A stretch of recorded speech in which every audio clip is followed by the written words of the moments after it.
Halo Bapak Ibu, teman-teman semua. Selamat datang kembali di channel Belajar dan Berbagi. Hari ini saya akan menjelaskan atau berbagi tutorial bagaimana cara menggunakan format penilaian atau aplikasi yang telah saya bagikan terkait dengan format penilaian kurikulum Merdeka. Nah teman-teman, banyak teman-teman yang sudah mendownload aplikasi ini, bahkan ada yang membeli. Nah, di sini saya akan menjelaskan bagaimana cara menggunakannya, sehingga teman-teman tidak keliru dalam mengoperasikan aplikasi atau format penilaian ini. Oke Bapak Ibu, sekedar informasi bahwa format nilai yang telah saya buat ini merupakan modifikasi dari aplikasi raport yang saya peroleh dari situs Kurikulum Merdeka. Ya teman-teman, yang ini ya teman-teman. Mungkin teman-teman pernah akses aplikasi raport ini. Jika teman-teman menggunakan aplikasi raport ini dan teman-teman butuh format penilaian yang baru, oleh karena itu di sini saya siapkan format penilaian sehingga ketika teman-teman mengisi format ini tersinkron dengan format raport yang tersedia. Oke Bapak Ibu, bagaimana cara menggunakannya? Bapak Ibu langsung simak video ini hingga selesai. Yang pertama Bapak Ibu, teman-teman, di sini aplikasi yang saya buat ini terdapat berapa sheet? Ini ada 6 sheet ya. Ada 6 sheet. Sheet yang pertama itu sheet data siswa, ada home, ada tujuan pembelajaran, asesmen formatif, asesmen sumatif, dan nilai akhir. Nah teman-teman, yang pertama kita ke data siswa. Nah tentunya sheet data siswa ini akan diisi dengan data siswa di kelas kita. Teman-teman, misalkan ini saya ambil contoh, ini siswa yang ada di kelas saya, misalkan berapa orang ini.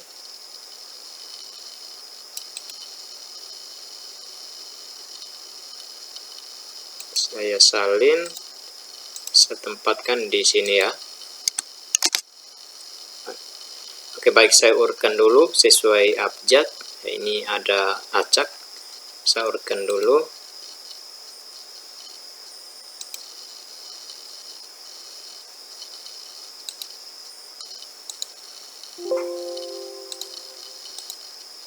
Oke teman-teman, ini sudah sesuai abjad.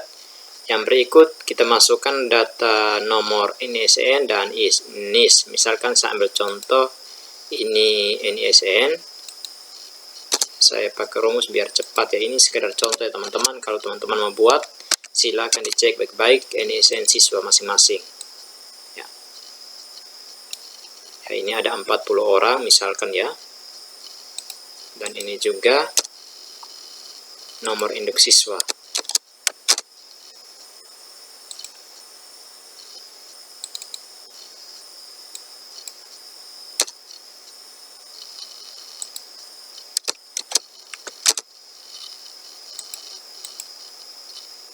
Oh ya teman, ini angka ya.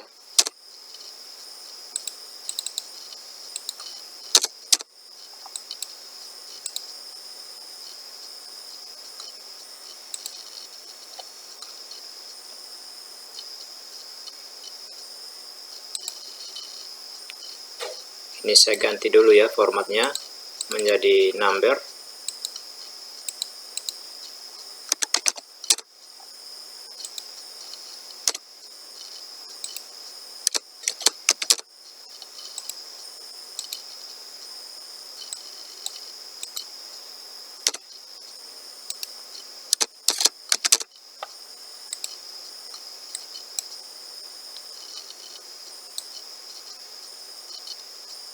Baik teman-teman, ini nama siswa, nomor induk siswa nasional, dan nomor induk siswa itu sudah terisi. Selanjutnya kita ke sheet yang berikut, yaitu tujuan pembelajaran. Nah di bagian tujuan pembelajaran ini ada dua, yaitu tujuan pembelajaran sendiri dengan lingkup materi. Nah tujuan pembelajaran yang pertama di sini ada kode ATP. Nah teman-teman, kalau kami dalam matematika itu ada kode, misalkan aljabar itu A, bilangan B, geometri itu G, data itu peluanan data itu D, pengukuran P. Nah teman-teman, misalkan di sini saya beri kode sesuai dengan tujuan pembelajaran. Di sini saya akan ambil tujuan pembelajaran salah satunya dari sini ya. Ini contoh saja teman-teman. Ini tujuan pembelajaran, saya ambil saja ini. Ini kan B5. Saya ambil dari sini tujuan pembelajarannya. Saya salin.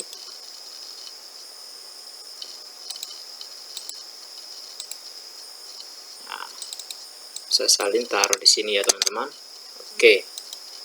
Nah, yang berikut ini tadi adalah B5. B5 ini kan bilangan, maka di sini lingkup materinya adalah bilangan. Seperti itu. Oke, yang berikut kita ambil lagi. Misalkan contoh yang berikut ya. Kita ambil bilangan, ambil satu lagi. Ini contoh saja teman-teman. Mungkin ini himpunan ya. Himpunan masuk dalam bilangan. Copy. Saya ambil contoh ya teman-teman. Ini tujuan pembelajaran yang kedua. Nah, ini kan masuk tadi B7 misalkan ya tadi. Coba kita perhatikan di sini ya B13. Isi dengan B13.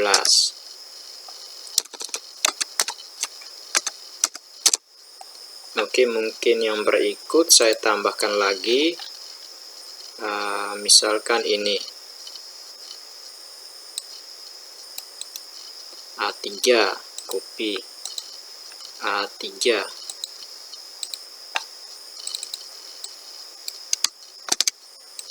Ini A3 ya teman-teman.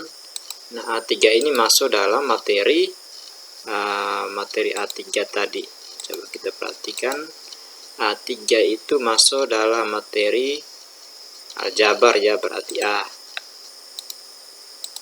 A3 ini aljabar.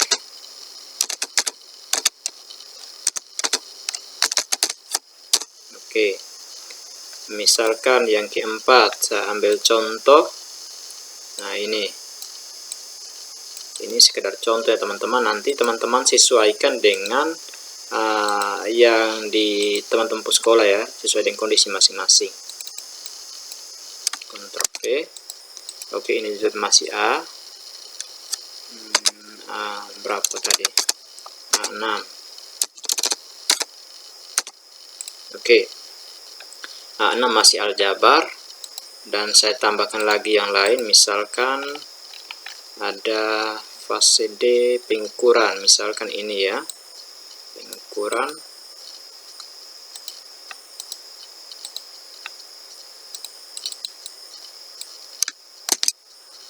Misalnya ini adalah P3, ini pengukuran.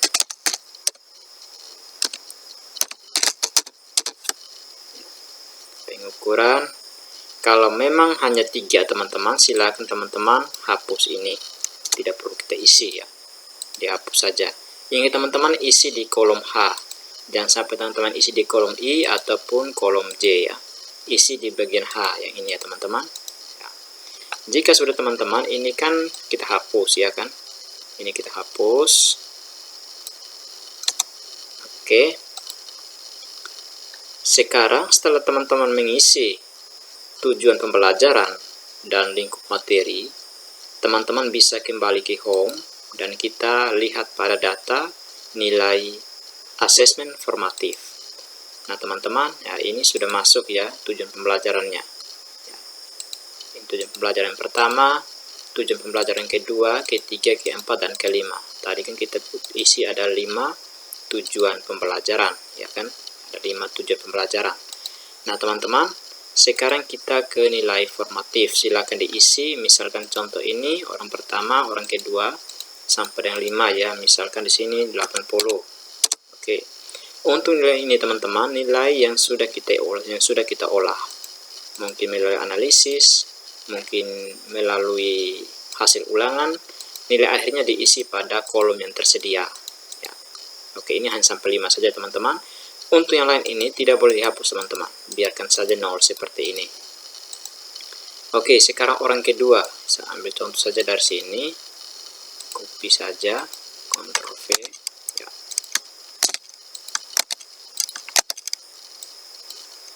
Misalkan ya 80, 40, 70, 90, saya ambil contoh seperti itu.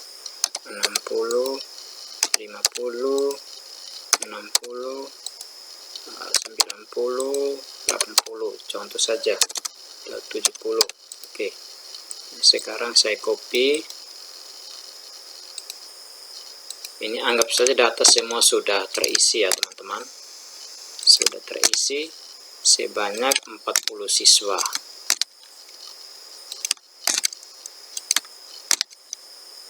Oke, setelah kita mengisi data nilai formatif, yang berikut kita ke nilai ini tidak usah dirubah ya teman-teman, ini sudah menggunakan rumus ya.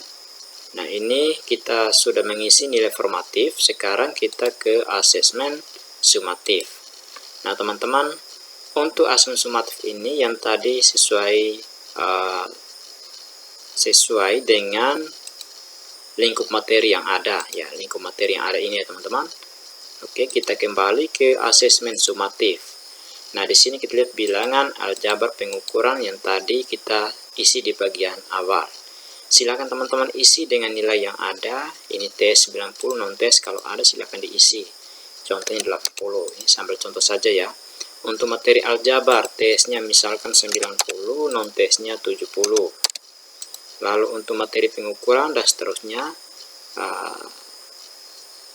untuk tes 80, non tesnya 80 juga misalkan. Silakan diisi hingga nilai orang yang terakhir. Oke.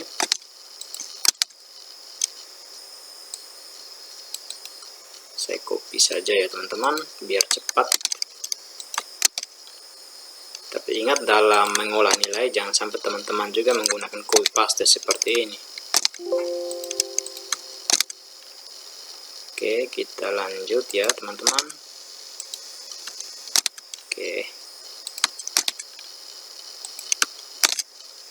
Oke, sekarang kita lihat nilai rapor sudah ada ya, nilai akhir untuk asesmen sumatif. Untuk yang akhir materi ya, ini seperti akhir materi nilai ulangan ya, nilai ulangan. Sementara ini nilai akhir semester seperti PTS ya, PTS dan juga nilai akhir semester. Nah, ini kita misalkan contohnya ambil dari sini saja biar lebih cepat. Saya ambil dari sini. Dan ingat teman-teman, untuk kurikulum Merdeka ini nilai PTS ini tidak diwajibkan ya. PTS dan akhir semester tidak diwajibkan. Silakan disesuaikan dengan kondisi sekolah masing-masing. Nah teman-teman, setelah teman-teman mengisi nilai sumatif dan formatif, teman-teman bisa langsung ke nilai akhir. Nah teman-teman, kita lihat di nilai akhir ini semua sudah terisi ya. Untuk deskripsinya teman-teman, kita lihat langsung dengan namanya, nama siswa seperti ini, Absalom Neulaka. Ini nilai akhirnya 72,125. Nah ini deskripsinya ya. Untuk lebih kita buat seperti ini ya, supaya kelihatan semua deskripsinya, karena ini nanti akan kita print teman-teman. Kita print ini dan diisi dan diberikan kepada wali kelas ya, seperti itu ya teman-teman, sehingga wali kelas mengisinya dalam aplikasi rapor yang tersedia pada yang ini ya teman-teman, aplikasi rapor yang ini. Jadi untuk mengisi aplikasi rapor ini, wali kelas cukup menerima ini ya, cukup menerima ini dan juga yang tadi mengisi tujuan pembelajaran dan lingkup materi. Ketika Bapak Ibu wali kelas mengisi tujuan pembelajaran dan lingkup materi dengan nilai-nilai ada, otomatis deskripsi yang ada di raport ini, akan sesuai dengan deskripsi yang ada pada aplikasi raport yang ini teman-teman ya. Sehingga teman-teman tidak perlu mengisi deskripsi nilai siswa ke dalam aplikasi rapor yang tersedia di sini ya. Tidak perlu, teman-teman cukup mengisi tujuan pembelajaran dan juga nilai sumatif dan formatif. Untuk deskripsinya akan otomatis muncul di rapor sesuai dengan yang ada pada format nilai yang diberikan oleh Bapak Ibu guru mata pelajaran ya. Maka Saya rasa format ini membantu para wali kelas untuk tidak perlu menginput, ya, tidak perlu menginput deskripsinya, karena deskripsi akan muncul otomatis pada bagian deskripsi nilai tiap-tiap siswa. Ya. Oke teman-teman, ini untuk lebih rapi ya teman, ini saya menggunakan ini saja, kita pakai ini saja, nah, seperti ini. Lalu untuk formatnya kita kasih kolom ya teman, ini baris, kita kasih 100, coba ya seperti itu, tinggal disesuaikan supaya lebih rapi. Nah, lalu bagaimana dengan yang sisa ini, karena ini sebentar kita print, yang sisa ini teman-teman jangan hapus.